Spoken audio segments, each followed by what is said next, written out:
You're listening to a special presentation from Night of the Living podcast, Zoned Out, the Twilight Zone Revisited, with Freddy, Joe, and our special guest today, Professor David D. Perlmutter, PhD, author of Blog Wars and Policing the Media. Welcome back, Professor. Thank you. Delighted to be here again for the end of the world. That's right. We got a what better time? Got a real gloomer one, real gloomy. I said a gloomer. Well, I'm going to start calling the sad ones gloomers. The Midnight Sun. This one aired November 17th, 1961. The production of this one, it's the second of two directed by Anton Leader, who did Long Live Walter Jameson. That's the episode where Kevin McCarthy plays that ageless Civil War veteran. Love that episode. Me too. This one was written by Serling, music by Van Cleve. And that's just a quick note that these episodes of the Twilight Zone, most of them just kind of have a conglomeration of the music department credited because it's pieces of, a bunch of different composers' work. But this one is Van Cleve. Once you out of the opening credit sequence, it is Van Cleve's work. And I actually watched the isolated score with this one. It was a really strange experience. It's like watching a silent film. Yeah. This one was brought to us by Vaseline Hair Tonic and Mobile Gas. And in a weird PSA as well. There's all the religious PSAs that have started popping up in these episodes near the closing credits. So I guess they bought the government, and it's a weird coalition, separation of church and state. It's like the opposite of that. It's like it seems to be a very kind of feels like a governmental message in a lot of ways. I was trying to figure that out too, and maybe Professor, you'd be willing to weigh in on that. Maybe we can round out the episode with that, because it's the beginning of the 60s is what came to my head. Is oh yeah, there's a lot of the beginning of, I think some counterculture stuff and a lot of reflection on all that. And I wonder if that's where this was coming from politically with these, on-screen messages. Yeah, a lot of people talk about that the 1960s did not begin in 1960. A lot of what we associate with counterculture, hippie, even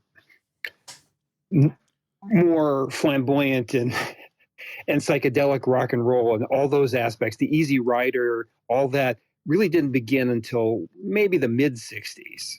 Okay. If you were transported back to 1963 in Dallas in November, and if you look at films of the Kennedy assassination time, people are still walking around in felt hats, men, white shirts and ties. It still feels like the 50s visually. And we had maybe a British rock group coming over, but it quite wasn't the overturning of societal mores and everything that we associate with the 60s. So it really was a long 50s. I think the 50s began in the late 40s and didn't end until 63, 64. Interesting. Yeah, that adds up, at least from all the entertainment I've absorbed over the years, where I get that impression from the storytelling. But I did think it was interesting. Like you were saying before, Joe, it does feel almost like this is a really early reaction to the country becoming maybe a little more agnostic or something. These ads, they have a tone, and they specifically state that they're from a Christian, it was all Western religions, like a coalition of Western religions that were buying the ad space. It's just kind of an interesting thing to me. I don't know. Just there's two things there. One, anybody can buy ad space, right? So I don't know where exactly you guys live, but churches buy ad time all the time, and lobbying groups buy all the time. So of course it's nothing to do with the government per se. I mean, CBS will sell the ad time to mostly whoever. I mean, I'm sure they had exceptions back then about products they couldn't. They're just you're not going to see certain ads on CBS today for an episode of Marshalls or something. But they're also, I mean, this is way Twilight. Actually, this did affect the Twilight Zone. There, in the early days of radio, which of course the Twilight Zone is very adjacent to. A lot of the early television programming was heavily inspired by the fact that they'd been doing 20, 25 years, 40s, 30s, 20s of radio programming, right? And of course, a lot of the famous television shows were adaptations, like Lone Ranger, of a radio show. And so sometimes when you watch the Twilight Zone, it's easy to visualize that this was a radio play that they added visuals to, because their budgets were so low that a lot of times they really were standing around and talking. This episode absolutely could have been a radio play with almost no adaptation, just a little bit more visual description, like, oh, the painting is melting or something. Right, yeah. Something. It oddly works in the reverse too, because when you watch it with the isolated score, it also works as a total visual story where you don't even need the dialogue to you eventually get it. I think even without the dialogue. So that, I think, so what makes it so strong is it's so strong coming from both directions, that and which is true of so many of the episodes we've talked about already, that that it creates something that's better than either, better than the best radio show. And, it's funny. Sorry to interrupt you, Freddie. You mentioned the making it, using it with the isolated score and all that. It kind of, now that you mention it, really does remind me of this. One of my favorite movies, The Passion of Joan of Arc from 1928. It has a very, it's really impactful, even though it's a silent movie, and it was scored to a choir or a choral group singing like medieval music to it. Really striking, but this has that same feel of like, these epic events in the sun. You see the sun again, and it's almost like a silent film with these visual elements kind of reoccurring again. I love that synergy. I'm sorry, I'm a little upset now because I'm the professor bringing in the obscure film. And you just took it from me. Yes. If you go look at the scene where Joan of Arc is burned at the stake, and you have that famous close-up of her suffering face. Yeah. It goes on and on and on. It's one of the most disturbing scenes in cinema. I'm sure people who, if they can't see the movie, can just see that clip, because it's one of the most repeated clips from the classic silent era. And yes, I thought when I saw this, the third time, we'll talk about our history of watching this, the Midnight Sun, but when there's a bunch of close-ups of the protagonist's face. The woman who's the painter, and she's going through all this, and her just suffering etched on her face. And I thought, yeah, that's Joan of Arc. But the whole world is burning, not just a bunch of wooden sticks underneath her.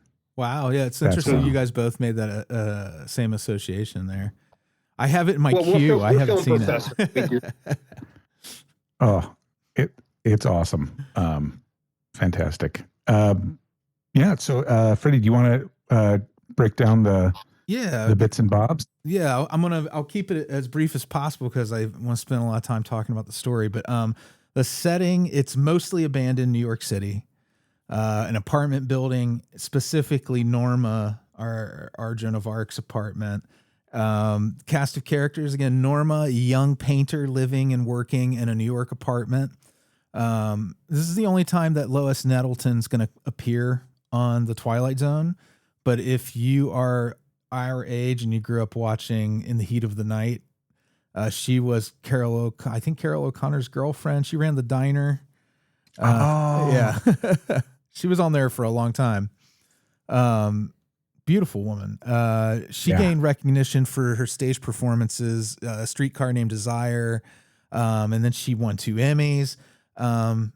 She is going to come back, not in the Twilight Zone, but in Night Gallery. She comes back for an episode called I'll Never Leave You Ever. And she's, let's see, it was the Magnolia Cafe was the name of the diner she owned in Heat of the Night. I put in my my notes. She was Joanne St. John was the character. She also does one of the Blu-ray commentaries. So if you have the Blu-ray, she has a really interesting commentary on there. She was Miss Chicago in 1948 and also a finalist for Miss America same year. And she was the first caller. I got this piece of trivia from IMDb. She was the first caller to Gene Shepard's late night radio program on WORAM.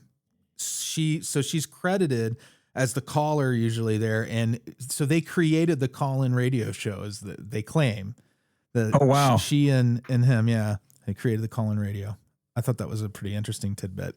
Mrs. Bronson, this is her landlady who shares, most of the episode with her. Second and final appearance by Betty Garda, who was one of the passengers in the Odyssey of Flight 33.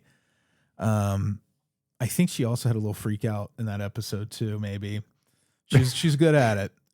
We have the intruder who pops up, Tom Reese. This feller, it was a country music singer, is my understanding of his early part of his career. But then he started working with John Cassavetes and made the movie Shadows in '58, and then he kept popping up in some westerns and TV shows and stuff. But here he is playing what could be any of us as we get into the story. Sadly, we have Mr. Schuster and Mrs. Schuster and their little child leaving New York to flee to Toronto, where it may be cooler. Mr. Schuster, Jason Wingreen, who was the conductor on the train in the 1960 portions of A Stop at Willoughby. And he's going to come back as the director in The Bard when we get to that episode about Shakespeare. He was also Boba Fett in Empire Strikes Back. Oh, really? Yep. That's wild. Isn't that crazy? Of course, I think that's pre-tinkering. Who I don't know how the credits roll out after Lucas went in and changed so many bits and bobs in the movie. Right. And then we have a doctor who turns up in the third act. That is the second and final appearance of William Keane. He was in The Prime Mover, which was, if I remember right, isn't that the one where they go to Vegas? The Buddy Ebsen. Yeah. Yeah. And then finally the radio announcer who goes off script and has his network moment is this is the first of two appearances by Robert J. Stevenson. He's the bartender in an episode we haven't watched yet, Showdown with Rance McGrew. And there's also a Blu-ray commentary by Gary Girani, who does a lot of the Blu-ray commentaries. It's definitely worth checking all those out. One of the bits I learned in the commentary is that there's a moment with the melting painting. That was a hot plate that they painted wax on the canvas and then mounted it to the hot plate. And I just thought it was a neat way to do that effect. Like the professor was saying, low budget. They made it work. So I think I got us in under 13 minutes. It's fantastic. Technical stuff for all of us hardcore nerds. And do you guys want to take it from here with the story? Yeah. So we open up when this begins on a woman who is Norma painting in an apartment. And she looks out a window to see an enormous glaring sun. And then we get a close-up of the thermometer at 112 degrees Fahrenheit. And so right immediately, this is the first few seconds. They're setting the stage. You're getting the story. It's a hot day. It's incredibly hot. And the sun looks unusually large. And then we see that she's painting a cityscape with a huge sun in the background. It's even larger than it actually is. And she goes to the window, but the sun is too bright. And she kind of winces at it and pulls down the shade. And there's an air conditioner and a fan running in the background. She goes to light a cigarette, but kind of pauses and then goes to grab a glass of water instead. And she hears a knock at her door and goes there and opens it to see a young girl kind of standing at her doorstep and looking at her. And this is in an apartment, we can see. And she kneels down to share her water with the girl. And a man says, Susie, and comes downstairs. And this is Mr. Schuster and his wife, and says not to take the water. She's like, no, I'm fine. It's fine. I have plenty. And he goes, nobody has plenty. And then another neighbor comes out. This is Mrs. Bronson. And Mr. Schuster explains the family's leaving. They were able to get enough gas, 12 gallons, to get them to Syracuse. And they're ultimately trying to get to Toronto, where Mr. Schuster has a cousin. And they said they're not sure if they're going to make it, but Mrs. Bronson says, are you sure? You know, they're bumper to bumper traffic out there outside the city. And he says, well, we have to try.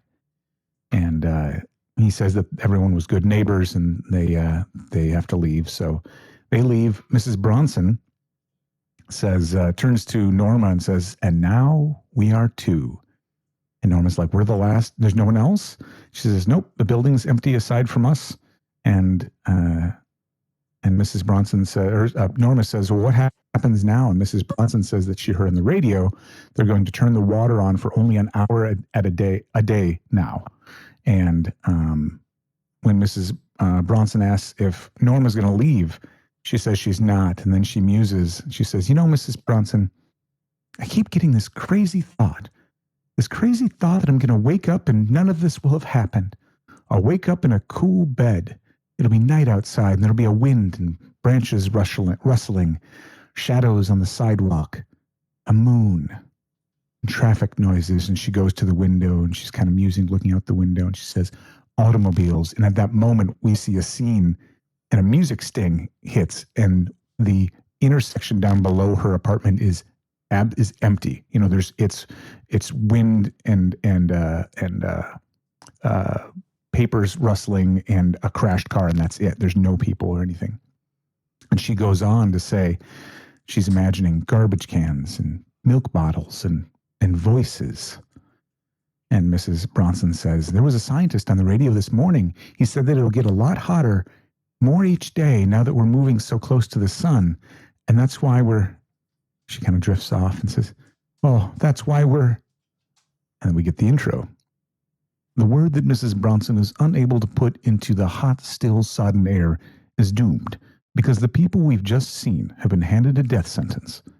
1 month ago, the Earth suddenly changed its elliptical orbit, and in doing so began to follow a path which gradually, moment by moment, day by day, took it closer to the sun. And all of man's little devices to stir up the air are now no longer luxuries. They happen to be pitiful and panicky keys to survival. The time is 5 minutes to 12, midnight. There is no more darkness. The place is New York City. And this is the eve of the end. Because even at midnight, it's high noon, the hottest day in history, and you're about to spend it in the Twilight Zone.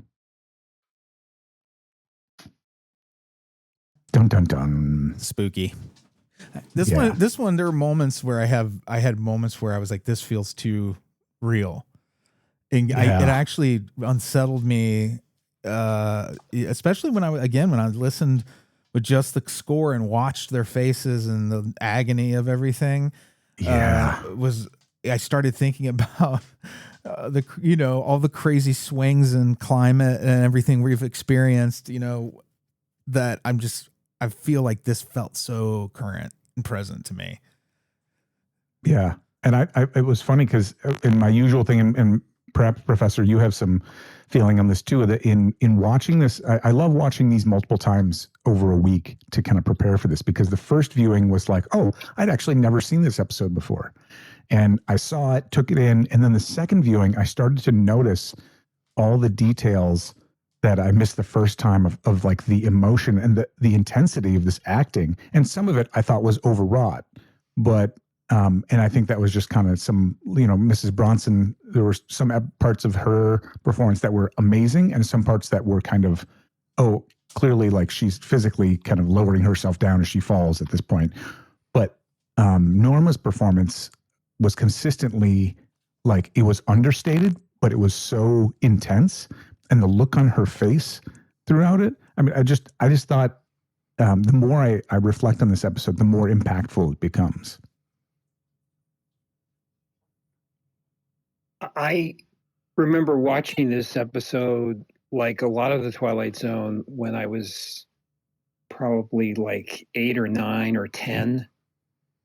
And we always say, that philosophical observation that you never put your hand in the same river. Well, you never watch the same show twice. You never watch the same movie twice, because each time, especially if it's spaced out over your life, the text is changing to fit what you know and your circumstances. Now, when I first watched it, we had this period I think every time I'm on your show, I have to explain this for younger viewers. This was before the internet, the World Wide Web, which I don't think people use that phrase No, anymore. they gave it up. Somebody saying, yes, I am talking to you from the World Wide Web, all ships at sea. And so I had no prep. I had not read a book on the Twilight Zone. My parents had not watched the Twilight Zone, although my dad ended up watching some episodes with me.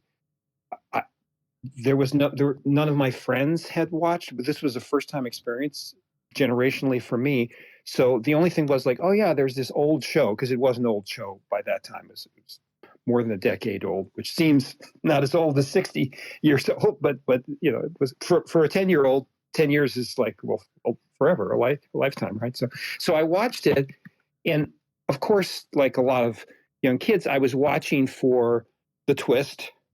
I was watching for what horror we were allowed to see in 1970s television. And I was really impacted because at that time, I was also reading a lot of apocalyptic fiction where, yes, the world was going to get super cold and we were all going to freeze to death, or the world was going to get super hot and we were all going to broil to death. So that was in the culture as outcomes. It's not that they weren't talking about climate variability in 1960, but like that was on the table from science fiction stories and books already. So the Twilight Zone didn't invent it, but the clever conceit that we'll talk about in a moment about that both things are happening, that really struck me, because before, in all the stories I read, it's pick one, right? Right. Yeah. Yeah.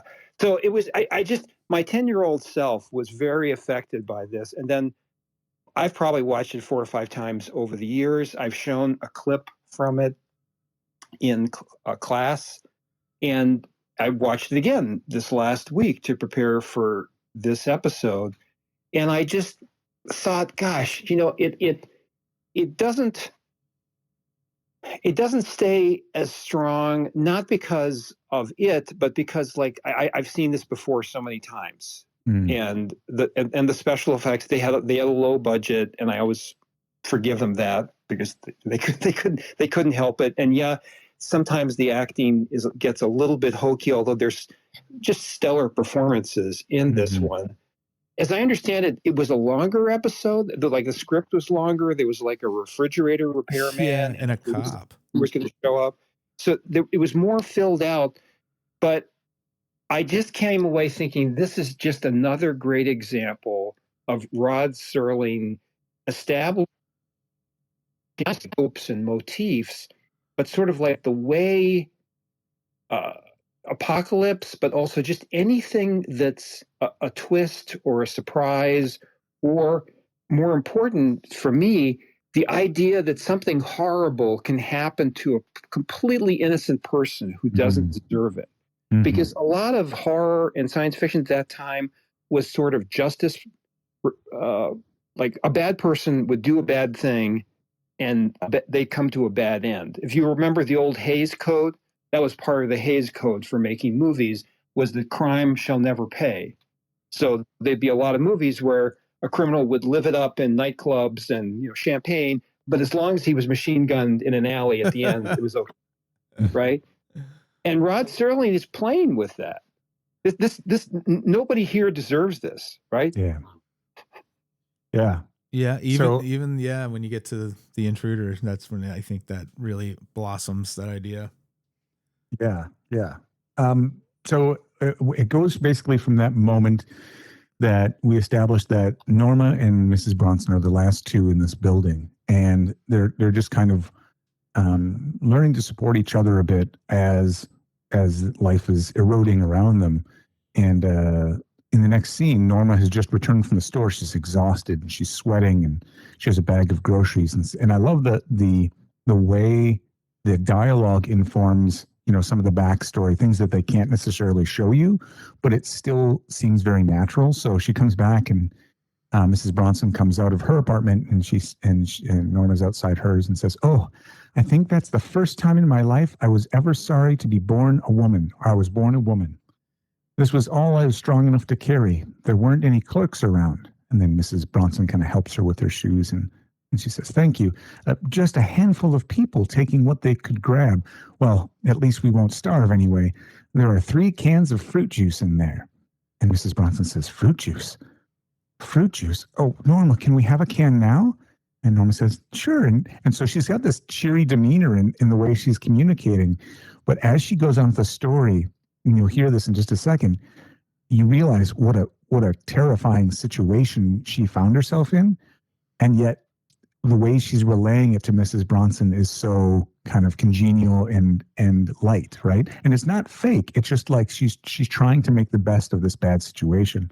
So Norma agrees to share the juice, and Mrs. Bronson comes in. She's already kind of frantically looking for a can opener, and Norma pulls out the can, and Mrs. Bronson snatches it out of her hand and kind of fumbles it to the floor with the can opener, and she kind of catches herself and snaps out of it. And she goes, "Oh, I'm sorry. I'm acting just like an animal, aren't I?" And Norma says, No, just like a frightened woman. That's all." She kind of chuckles to herself, and she said, "You should have seen me in the store running up and down the aisles. And I mean running, knocking things over and grabbing things and throwing them away and grabbing them again. And at that, I think I was the calmest person in the store. One woman just stood in the middle of the room and cried. She cried like a baby, pleading for someone to help her." And at that moment, we hear the radio crackle, and there's a warning for everyone to stay inside your homes with the doors locked, because the majority of the police department was assigned to manage the traffic of the vehicles leaving the New York City, and that the citizens who remain need to defend themselves against cranks and looters. And then he goes off script as they're talking about the weather report. He says, "The weather report tomorrow, you're going to be able to fry an egg on the street, and you can find any maniacs on the roads that you want, you know." And someone's like, "What do you mean panic?" You can hear him talking to someone off air or in the studio, and he's like, "Who's left to panic?" And then he starts to argue with that person, and then gets taken off air, and you can hear him kind of struggling for a second, and then the radio cuts out. And Norma says, "You see, Mrs. Bronson, you're not the only one who's frightened." It's just a scary, scary, scary situation. The inescapable nature of it, and the tiny bit of attempts by broadcasters to make people not panic, to keep them calm. Yeah. It's like so familiar to it. Like after the pandemic, just the idea of being in the grocery store. I remember seeing people in the grocery store look like they were going to fall apart looking for toilet paper, you know? COVID. Yeah. So it's flashback to that. Yeah, the part about "please remain calm" is, again, an interesting historical artifact that we can bring to the present day, because one of the arguments about television in the 1960s was there was a large group of people who thought of television as the silly medium compared to print, right? In fact, for a long time, I'm old enough to remember, there was a real prejudice by print journalists of electronic journalists, radio and television journalists. They were just not as high status as the old-fashioned print journalists. I mean, it's a prejudice that's forgotten now, but it did exist. Yeah. And there was also this idea that, like, television, I won't even use the term, the beep tube, the television was just where there wasn't anything deep or cultural. Now there were, and Rod Serling actually worked writing many scripts. His famous movie Patterns, Playhouse 90. There were a lot of very high quality, but there was a lot of game shows and sort of silly things. And there was after the Kennedy assassination, we found a way to bring that back. There was an argument that, like, oh, well, now we see television can be a very important source for binding the country together in a crisis. Mm-hmm. In fact, there were some proponents of television that said television, I mean, literally, this is what they claimed: television saved America. after the Kennedy assassination from any sort of panic or civil unrest or something, because television was able to, Walter Cronkite and the other very famous already news anchors of the time, establishing their reputation, coming on calmly, reporting the facts. Of course, we learned later some of those facts weren't facts, but they looked good reporting them. And so the idea of please remain calm, which is picked up in Chernobyl, but stay tuned to this station. You're going to get all the information, and you're old enough to remember the rules of radio, which is like you got to follow the script. You got your certain words you can't use. You can't make mocking asides, and I mean this guy is breaking all of those rules of radio and news circa 1960s, but certainly even to the 90s and 2000s, about like you have to remain a professional when that on-air button is on there. So that shows how low society has gone, how cracked it is. Yeah. That the people whose job trained to be the professionals, please remain calm, are cracking. Yeah. And so a moment after that, Norma has poured the fruit juice for Mrs. Bronson, and she hands it to her. And Norma, again, is this pillar of strength throughout all of this. Excuse me. And Mrs. Bronson tries to deny the juice. She's like, you need to look out for yourself. And Norma kind of gets down. I love this moment too. She kind of gets down on Mrs. Bronson's level because she's sitting, and she looks her in the eye and she says, look, soon we're going to need to be living off each other. And she hands her the glass. And so Mrs. Bronson kind of takes it, and it's this beautiful little bonding moment. And then a moment later, the power cuts out. And Mrs. Bronson muses, what if the power stays off this time? They're saying that they're only going to turn on for an hour at a time. And their apartments would be hot as ovens. And she starts kind of spinning on this. She's spiraling. She gets up with this kind of crazed expression on her face, and she's kind of looking around at all the paintings, like she's finally seeing them for the first time in Norma's apartment. And many of the paintings are of this sun. So Norma has been expressing herself through her paintings, and there's a lot of cityscapes with this giant sun in the background.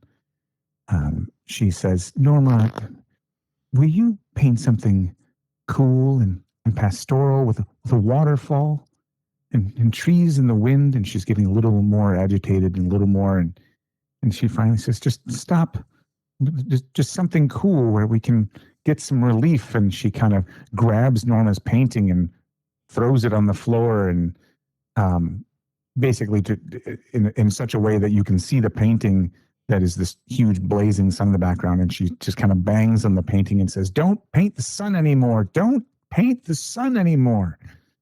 And we kind of fade out from that scene and fade in on Norma lying on her couch sometime later, and like just a slip and a towel. It's obviously getting hotter.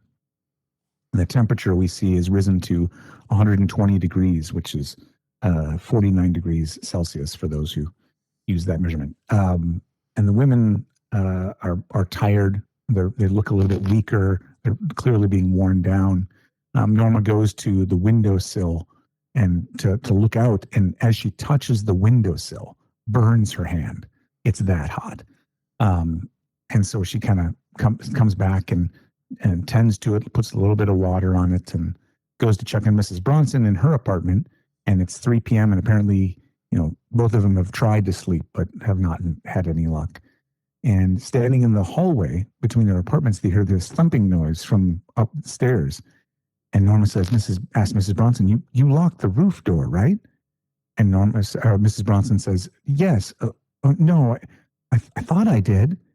And Norma takes this moment and looks up, and then looks at Mrs. Bronson and starts shoving Mrs. Bronson into Norma's apartment. And she slams the door behind her, or closes the door behind her, I shouldn't say slams it, and throws her, locks the door and puts her hand over Mrs. Bronson's mouth. And moments later, we hear footsteps come down the stairs, and we hear a voice. And it's a demanding entry. Say, somebody in there? Come on out.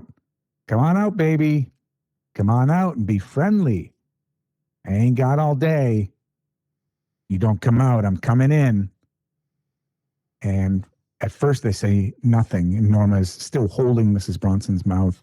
And then Norma runs over to a desk and drawer and pulls out a revolver. She goes over by the door, very carefully, loudly, cocks the hammer. And she said, "You hear that? I've got a gun. You leave right now. Go down the stairs and out the front door." Very clearly says down the stairs and out the front door. And we hear a pause, and then, "Okay, lady, I never argue with a lady with a gun." And they hear footsteps. And we kind of pause for a second, and Norma right away goes over. She's so smart. Goes over to the window, and she's waiting to see him walk out the front, right? Mrs. Bronson, we see her reaction. She goes, "Oh, I'm so glad he's gone." And she starts moving towards the door, and Norma is still looking out the window and says, "Oh, he hasn't come out the front door yet." And Mrs. Bronson unlocks the door, and Norma yells out, "No, no." And moments later, he forces his way in, this looter.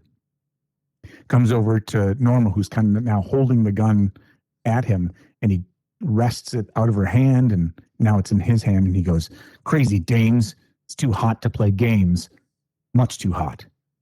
And he's kind of stalking around, and Mrs. Bronson is now like on the floor, like kind of huddled over by a chair, and Norma's just kind of standing there, just very still.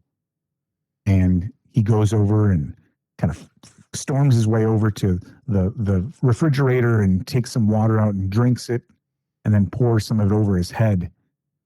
And he's still kind of looking around, and he storms through the room and kind of kicks over a pillow and goes over to the window, and he's nearby the painting that Norma had just finished of the sun that we saw her doing at the beginning. And he says, "You do this?" And Norma just very carefully, kind of tentatively nods. He says, "You're good. You paint real good. My wife used to paint." And Mrs. Bronson says, "Please leave us alone. We didn't do you any harm, please." And we see his demeanor kind of soften. And he looks at the gun in his hand. And it's at that moment he just tosses it away. And it's interesting to see his demeanor change with that. Like he came in just storming, right? Violently taking whatever he wanted. And then in seeing the art and kind of reconnecting with his humanity, he comes back and he starts talking. He says, "She was so fragile. Just a little thing. She couldn't take this heat. I tried to keep her cool, but she couldn't take the heat." And he violently pulls down the window shade, and it kind of snaps up and spins, and you hear He said, "Baby didn't live more than an hour." Then she followed him. And he starts holding his head in his hand and says, "I'm not a housebreaker. I'm a decent man. I swear to you, I'm a decent man. I've been walking around all day trying to find some water." And he's looking at them, and he's like, I wouldn't hurt you. I wouldn't do you any harm. Honest. Please believe me." And you see Norma kind of, again, almost like a deer with a predator, and not almost. It's clearly the analogy they're looking for. She stops and she just kind of tentatively nods at him to acknowledge, "Yep, we hear you, we see you." Like she's just super smart in all of that. Do you feel like that's a staple in post-apocalyptic fiction? Is always there's the guy who is the good guy when everything's okay, who turns into the desperate marauder when everything hits the fan? I think it's that, not cliche, but that a symbol of the general downfall of people who, with that veneer of society gone, they lose themselves. It's the shelter again. Yeah, exactly. I want to talk for a second. There's something really important there, of course, but the painting. And to me, this is a reference to something pretty old. And it shows, again, how Rod Serling wasn't just like writing a script to tell a story and get to 22 minutes and pass the Chesterfield commercials. He was sort of musing with big ideas and morals and ethics, but also sort of themes that have been with humanity for a long time. One of the books that I wrote a long time ago was this history of the visualization of warfare. And I decided, well, okay, what are the first pictures of anything, let alone warfare? And so I looked at the cave paintings, the famous cave paintings, Lascaux Cave and others, where you see these magnificent tableau of just beautiful giant creatures, often running, engaged in effort. And you go like, wow, these guys didn't go to art school. Like how'd they do that with like 3 watts of light, deep dark in a cave with just ochre that they were mixing themselves? It's really unbelievable when you look at them. And so there's a lot of theory. One of the great things about being a student of that kind of work is you can pretty much make up any theory, and the artists aren't there to deny it, right? So, but one constant idea was that this was a version of what's called sympathetic magic. These were the animals, and I said they were big. They were huge. Like these were the animals which were the most magnificent caloric pay package if you killed one. A lot of their horses. I mean, they ate horses. They're cervids, bovids, and a lot of them are fat to the point like they remind you of a Looney Tunes cartoon, where the animals are exaggeratedly plump and juicy. Right. And the thought was that this is something that is found by anthropologists today in hunting peoples, is the idea of, well, the voodoo doll comes from this, that if you have a thing, a picture of a thing, or an avatar of the thing, a copy of a thing, and you control the copy, then you're controlling the original as well. So you paint a picture of a magnificent, plump, juicy animal, and that allows you to go kill that animal. It gives you more power to do that. Right. And so I just thought that this was the theme here of the painting, which of course there's going to be a twist, right? Because she's painting the hot sun and she's trying to gain. Mrs. Bronson says, do cool scenes, right? Yeah. But according to sympathetic magic, if you want to control something, you paint a picture of that thing in its glory. So Norma is doing something that the first artists 40,000, 50,000 years ago did, which is paint something to maybe affect it. And I don't think it's actually stated like maybe this will change the sun. But it happens, right? Her magic works. But it's the Twilight Zone, so it works too much, too far the other direction. But I considered that about like it doesn't seem to me an accident that she's a painter. It wasn't all just to create a piece of wax on a hot plate or something. I forgot what the special effect was that they actually did the melting. Yeah, that's it. Yeah. But the point being that I think there's something primordial in this relationship, the artist and the thing that they're trying to exert control that has power over them, but they want to get power over it. Don't you feel like Rod Serling returns to that idea in one form or another over and over again? Like, because I think about what's the episode with the writer who everything he dictates becomes real.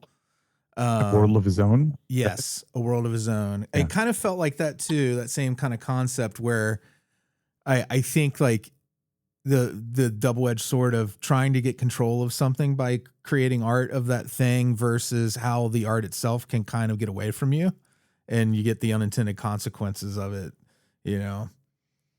I want to come back to this too after the last little bit here, because I think it'll lend some more credence to what we're talking about. But the other thing that stands out to me, which I think will be helpful in a moment too, is I don't think it's any mistake that Norma seems to be the one who's thinking of all the right things to do. Kind of she's got the right way to protect herself. She has the means to do so.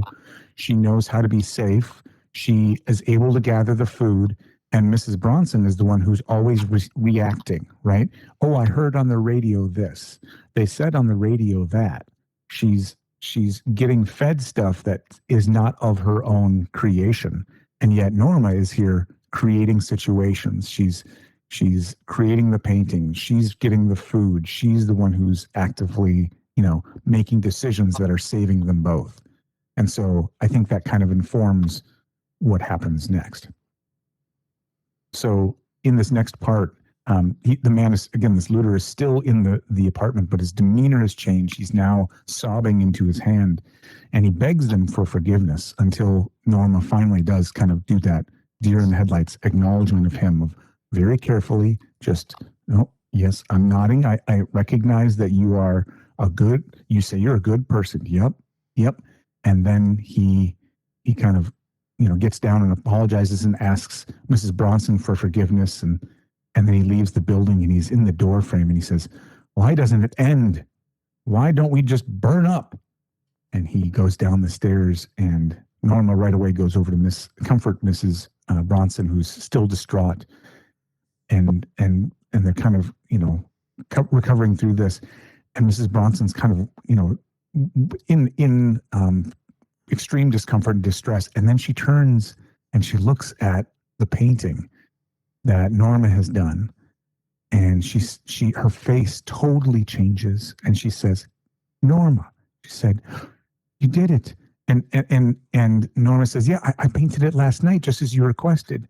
And she's describing this painting. We see it for a moment, and it's this beautiful waterfall cascading into a large pond. And Mrs. Bronson can't take her eyes off of it. And she slowly gets up, and she's a smile on her face, and she's talking about how gorgeous it is and how she can hear the waterfall and feel the coolness, and describing herself in it. She's describing herself in this moment in the waterfall, and she goes to the window and kind of presses herself up against it, imagining herself splashing in the imaginary waters. And moments later, she kind of staggers and then falls down, and she dies.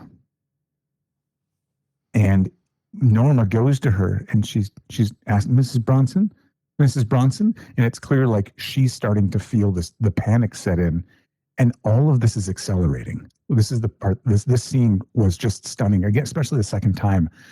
Norma is going down. She's holding her in shock, and she looks up and looks around, and all the paintings are starting to melt, and everything is dripping down. And we're seeing the sun and the thermometer and the paintings melting and the sweat dripping off of Norma, and all this happens. And suddenly the thermometer surges past 130 degrees Fahrenheit, and it shatters. And Norma screams out in agony and falls backwards.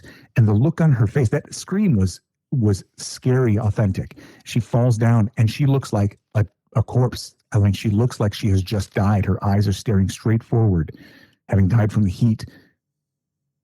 And moments later, we cut to a scene in the same apartment, and it's nighttime. And there's snow falling outside.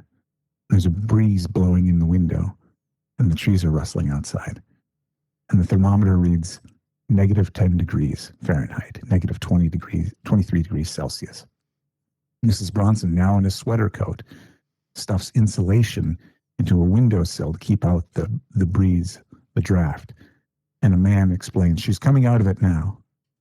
And Norma is lying on a couch, bedridden, with a high fever, being cared for by a doctor and Mrs. Bronson. The doctor says, Mrs. Bronson says, she's going to be all right, right? Of course she is, right? And the doctor kind of nods and makes a gesture to, have an aside. And he gets up and he says, I've done pretty much everything I can. I don't have any medicine to give her. It's pretty much all gone now. And I won't be able to come back. I'm leaving with my family south. I have a friend who's got a private plane. And they reveal in their conversation that the Earth is now, the Earth moving closer to the sun was just a fever dream that Norma was having. And in reality, the Earth is moving away from the sun, and the world's inhabitants will freeze to death in the next 1 to 3 weeks, according to what Mrs. Bronson has heard on the radio. So I again remember being 10 years old and going, what happened there? Yeah. And I actually went to my dad, who had not watched that episode with me, and I explained what I saw, and he said, "Well, that's a twist, right? I mean, that it actually was a Earth that's becoming Arctic conditions, and everybody's going to freeze." But she was having a dream about the exact opposite. And what's interesting was that I actually argued with my dad, and I didn't know what fan theories were. Oh, sure. And of course, we know actually there are a lot of fan theories which do make sense. There are ones which go against what the filmmaker or the television show or the digital game, whatever the author says, but you go like, the fan has a kind of point. Maybe the author got it wrong, you know. But this one I think is a dumb one. But in the Twilight Zone space, sympathetic magic. What if Norma changed it? Because we are seeing the world from her point of view, and there's that other one, The Big Tall Wish. You know, I mean, this Twilight Zone has a lot of episodes, and I'm not just talking about the little kid, who has superpowers for evil, throw people in the cornfield. I'm talking about Twilight Zone has a lot of monkey's paw type of situations embedded. And so I want to throw it out, and then I withdraw it because I don't think it's true. But it's fun. Within the Twilight Zone space and narrative and sort of theory of storytelling, maybe Norma doomed the world in the opposite direction. I love a good fan theory. With her painting. That one is a pretty solid one, actually. I mean, like you said, there is evidence to back it up. It's not just pulling threads. In the words of Henry from The Big Tall Wish, you got to believe. You got to believe. I love that kid so much. Me too.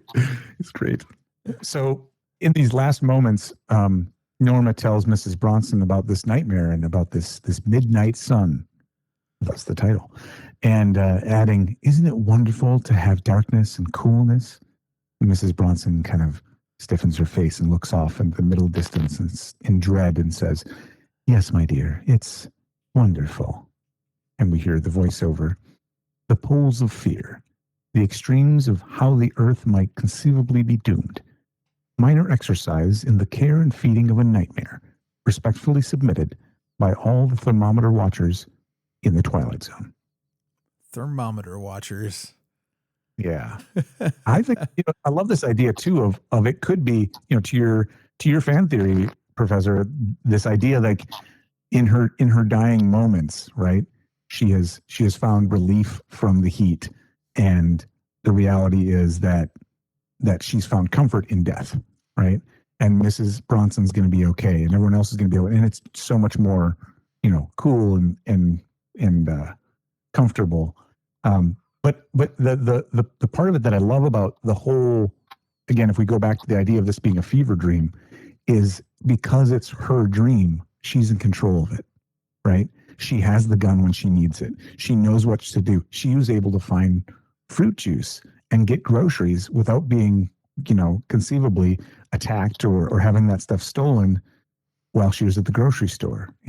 All these things that she made the right call in the moment, and everything what turned out okay, aside from the imminent sun, was all stuff that she had control over. I love, kind of playing with those ideas. Yeah, there's two vectors for this. And my 10-year-old version was wackier than what the really well thought out theory that you just described. My 10-year-old version was that it wasn't a dream. It was like physically she changed the world. Like the world was burning, and through the power of her sympathetic magic, her paintings, and a super tall wish, the world is now going in the opposite direction. She just overcalibrated for her saving the world. Like, thank you for saving the world. We're doomed another way. Okay? So that was my 10-year-old version. I think my 20 and up version was that. And you stated it much better than I did when I was 20 and talking about this in my television studies class. But you could look at every single thing that happened until she wakes up from the fever, and it's a version of a daydream, a nightmare, a positive dream. You know, because if you're boiling to death, then yeah, being freezing would be what you hope for, right? Yeah. Right. And also camaraderie. Every post-apocalyptic or during apocalypse story has some version of what do people do, right? Do people come together? Do they fissure apart and start, tearing each other apart for a can of beans? Or do they come together to kill other people? I mean, there's all the variations that we've seen from so many television shows. But this is yet once again where you can watch Pluribus, you can watch The Last of Us, you can watch The Walking Dead. Just Greenland, I think, is a more recent movie. I saw the first one, not the sequel, and it's all there in the Twilight Zone. Like Rod Serling just did a checklist of everything. I mean, I think there's been a couple of new tropes and motifs invented, but man, Twilight Zone covered everything. Pretty much, yeah. I feel that. It's such a perfect vehicle to teach people tropes. Yeah, because you could find, like you said, almost every single one of them. Great examples. Sci-fi, baby, sci-fi. Yeah. The only odd thing about this episode on the technical end at the end of it too was Rod Serling's audio at the very end. His outro sounds like he recorded it in a really weird space or something, or maybe even on a handheld recorder, because it's very kind of tinny. And I was like, oh, that's unusual because the audio is usually so crisp, you know? Well, I thought it was interesting, and this isn't uncommon, that the Lois Nettleton, the lead in this episode, never met Rod Serling. She worked on... really? Yeah, and not only was she... on this, but she came back for Night Gallery, another series he ran. Never met him in all that time. Huh. So like that's, they talked about how sometimes he would record those intros and outros in odd scenarios because he was so busy all the time. Right. I suppose just whenever they can capture it with him. Get him when they get him. Yeah. She was such a striking actress too, in that, and again, going back to The Passion of Joan of Arc, the Maria, I think her Falconetti was her name, who played Joan. Just both of them, just a very, very intense, striking. Their eyes or something about their countenance with those close-ups. It really was impactful. They did a great job of showing the heat and the sweat and all of that. Just again, all around, just to love this. Great episode on the second and future viewings. There's one other reference I want to make, and I hope we get a chance to actually do this at some point. There's a Canadian film called Last Night. I think it's maybe 20 years old. I have to look it up again, but it just reminded me right away because it is now the default that if we have some sort of apocalypse, whether it's a quick one, some star flare or nuclear war, or it's a long drawn out one like it's being portrayed. I don't think we're actually told here how long this process is taking. I get a sense it's been a couple of months, but not years, because people are just thinking about evacuating now, and there's still food on the shelves. And so this hasn't been a 4-year apocalypse. This has been probably like this happened a month ago. Of course, we don't know.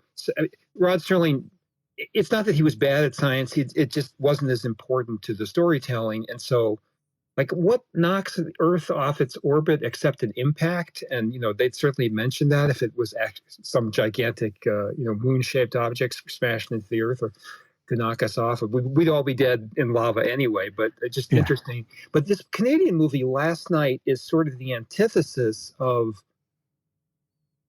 apocalyptic movies where everybody's turning against each other.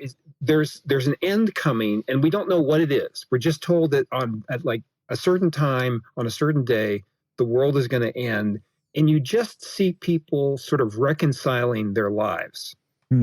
Like, what's on your bucket list that's achievable in Toronto? It looks like a 1998 film. It was described as an apocalyptic black comedy drama. Yeah, it was not. I mean, black comedy. I don't know why it describes it that way, but it's more poignant. Yeah. Like somebody who's been estranged from their family deciding, okay, well, we're going to have one last meal together, and that sort of thing. There's some other more prurient ones, but you see, like, every once in a while you see like a car turned upside down, but there's no evidence that there was looting and massacres and everybody stealing from each other. There's very few people left, which also suggests that people left for the countryside, or they didn't die. I think there's supposed to be some sort of solar apocalypse or something like that. But I think it is interesting here. We're in this very enclosed space. This could have been a play, just one scene play in an apartment, right? This could have been an audio drama, and even the force of danger, like this man breaking in, right, immediately starts disarming himself, literally and figuratively. Starts saying, "I'm sorry, his wife died, his child died." He becomes a sympathetic figure very quickly, and so it's a kinder apocalypse in some ways, although it's horrifying. Yeah. But it doesn't have that element of humans ripping each other apart, which is so prevalent today. Right. One might say, sorry, go ahead, Freddie. Oh, just real quick. Yeah, you talking about last night reminded me of a movie I loved as a kid that I haven't revisited as an adult, but just came to streaming on one of the free services, is Miracle Mile. I don't know if you guys remember that. Yeah. Yes. Yeah, where Anthony Edwards, if I remember right, he gets the call that he knows there's a nuclear missile headed to New York, and he can't tell anybody because it'll create a pandemonium. So it's just about him gathering up as many people, as he can quietly to get out of the city, I guess, because there's a helicopter coming or something. It's been so long since I've seen it, but it's also a very poignant apocalyptic kind of story that's really, I remember being really good. Interesting. I want to watch. It's more large scale. I mean, there's outdoor scenes and helicopters, and so last night a little more intimate. Scale. Yeah. I think that there's so many sort of vectoral dimensions, right? As we talked about in one of the previous episodes, you can have certainly cut away to the president in the war room, and there's these giant pictures of like Russian bombers or something like that, right? I mean, you can get the big scale, and then you can get, there's another film, The Survivalist. It's an Irish post-apocalyptic movie. There's only like 4 people.